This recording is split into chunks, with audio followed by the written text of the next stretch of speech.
Bonjour tout le monde, aujourd'hui nous allons parler de la cité perdue de l'Atlantide. L'Atlantide, un nom qui fait rêver et qui suscite des questions. Un mythe venu du fond des âges, un monde englouti, toujours recherché par les explorateurs. Une civilisation de très haute technologie, fondée par des pionniers extraterrestres, essais, romans, bandes dessinées, films, jeux vidéo, entretiennent la fascination et les interrogations.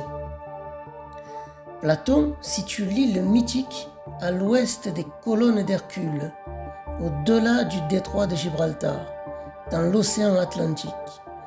C'était à l'époque une région inconnue, aux frontières du monde réel et de l'au-delà, qui allait du jardin des Hespérides, voire de l'île des Bienheureux au sud, jusqu'au royaume des Cimmériens au nord. C'est pourquoi d'ailleurs on a pu y reconnaître par la suite les Açores, le Sahara, voire la Suède. L'Atlantide est une île mythique, de la taille d'un continent, qui aurait été attribuée au dieu de la mer Poséidon lors du partage du monde, et qui aurait disparu brutalement lors d'un cataclysme. Son histoire offre un cas d'école très intéressant. Avant Platon, environ 427 à 347 avant Jésus-Christ, aucune trace écrite de cette île continent englouti par l'océan déchaîné. Après lui, toutes les sources sont tributaires de son récit. Il semble donc légitime d'affirmer que l'illustre philosophe est bien l'inventeur de ce qui porte aujourd'hui l'étiquette de mythe, au même titre d'ailleurs que d'autres fictions platoniciennes, comme le mythe d'Èr à la fin de la République par exemple, même si certains cherchent encore à lui confier une réalité historique attestée.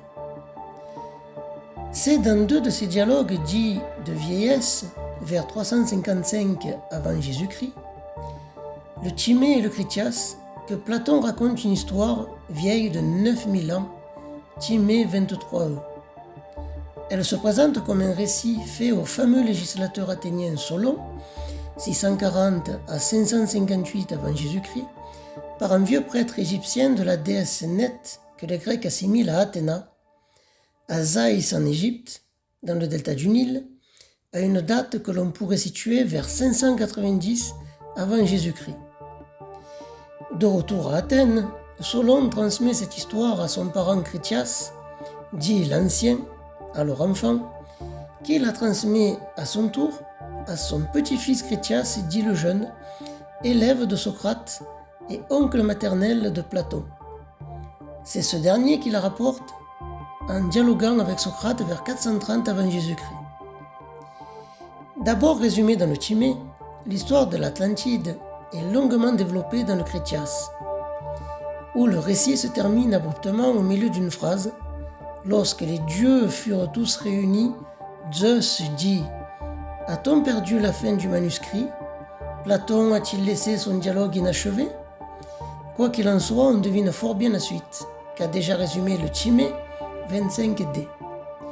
Frappé par le courroux de Zeus, dont on sait qu'il a déclenché le déluge contre les hommes, gonflé d'injustice, avidité et de puissance, Critias 121c, l'Atlantide est condamnée à disparaître dans les eaux. Entre mythos et logos, discours inspirés par l'imagination ou par la réalité, Platon joue le statut de son récit en le présentant comme une histoire vraie. Ainsi, Socrate s'exclame que ce ne soit pas une fiction fabriquée, mais une histoire véritable. Voilà qui est essentiel. Timée 26e. Le récit de Platon présente deux modèles de cités-États fort anciens et disparus. D'un côté, l'ancêtre d'Athènes, la cité à l'état proto-historique en quelque sorte, et de l'autre, l'Atlantide située au-delà des colonnes d'Hercule, au-delà du détroit de Gibraltar, comme nous l'avons déjà dit, dans le mystérieux océan. Ces deux États seraient entrés en conflit et auraient été anéantis au cours d'un terrible cataclysme quelques 9000 ans avant le temps de Platon. Les rois de l'Atlantide sont les descendants de Poséidon et d'une princesse locale Clito ou Cléto. Le plus ancien est aussi le roi éponyme de l'île Atlas. Il a fait construire une cité idéale selon un plan en cercle concentrique autour du temple de Poséidon et Clito. Son règne correspond à une espèce d'âge d'or. Les Atlantes sont vertueux et justes, ils sont gouvernés par sagesse et modération. La nature pourvoit généreusement à tous leurs besoins.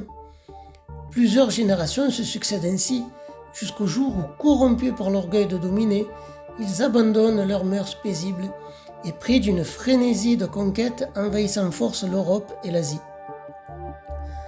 Selon le récit de Platon, ils sont alors arrêtés par une armée de combattants athéniens et les dieux pour les punir de leur hubris, c'est-à-dire de leur démesure, déclenche un cataclysme qui engloutit à la fois les guerriers athéniens et l'Atlantide. Depuis Platon, l'Atlantide n'en finit pas d'exciter les imaginations. Aujourd'hui encore, certains explorateurs sont persuadés qu'ils vont découvrir le continent englouti dans les profondeurs de l'Atlantique, tel le capitaine Nemo de Jules Verne, 20 000 lieues sous les mers, chapitre 9, un continent disparu, œuvre de 1869. Nous pouvons remarquer aussi que océan Atlantique, Atlantide